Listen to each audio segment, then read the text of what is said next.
জানেন আমাদের যে দাবি আসলে ধর্ষক সে ধর্ষকই, বাট এটা শুধুমাত্র একটা ধর্ষণ না, এটা আপনাদেরকে বুঝতে হবে। এটার মধ্যে অনেক চক্রান্ত রয়েছে। এটা ভারতের হিন্দুত্ববাদীরা আমাদের উপর চাপিয়ে দিচ্ছে একটা ধর্মযুদ্ধের, কিন্তু আমরা তো যুদ্ধ চাই না, আমরা শান্তি চাই।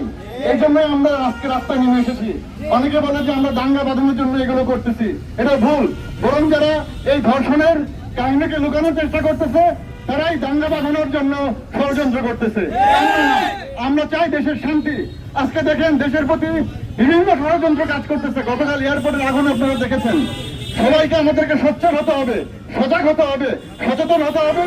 যত অন্যায় আছে, যত ষড়যন্ত্র আছে, সবকিছুর মোকাবেলা আমাদের করতে হবে এবং এই রাজপথেই করতে হবে।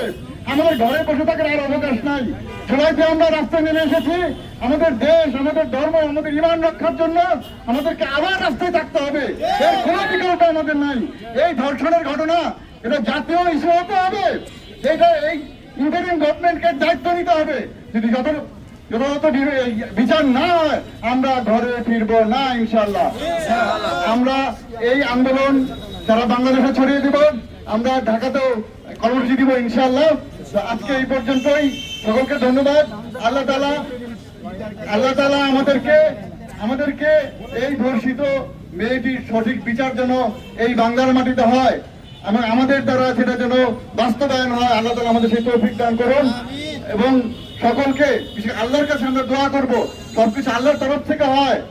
এই মেয়ের জন্য এই বাংলাদেশে আগুন ধরে যেতে পারে, আল্লাহ যদি চায় এই মেয়ের জন্য সারা বাংলাদেশে শরিয়া কায়েম হয়ে যেতে পারে। এই জন্য আমরা রাস্তায় থাকবো।